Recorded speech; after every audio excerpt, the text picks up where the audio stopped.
Hello guys! For today's video, maghimo ta og crunchy nga banana chips. Ang kinahanglan lang nato isa ka sipi nga hilaw nga saging. Yes po, hilaw nga saging atong gamiton. Panitan og tarong, unya hiwaon layon siya. Kung gusto nimo nga mas nipis ang imong banana chips, pwede ra nimo gamitan og ganing panghiwa. Ina na siya ganon. So, bagnod-bagnod lang, nigpis kaya na siya og resulta.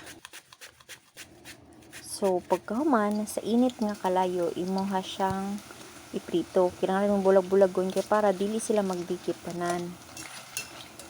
O kadungog mo na, lami na kaya siya kaunon, bisan pag walay asukar.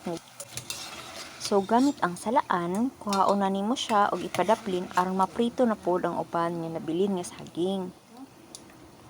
Ug once na prito na tanan, ibalik nimo siya sa mantika ang gigamit. Pagkahuman, bubuan na dayon nimo siya og mga 4 or 6 ka kutsara nga water ug sugar nga mixture. So kung 1/2 cup ang imong sugar, 1/2 cup pod ang imong gamiton nga tubig. So depende sa katanis nga gusto nimo.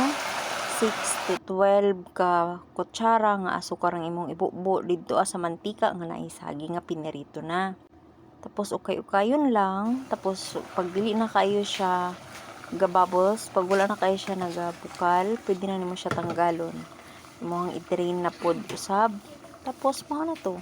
Pwede nimo siya kaunon og crunchy na kay na siya. So ingon ana ka nipis kung gamitan nimo atong pang slice. So mga ona ta.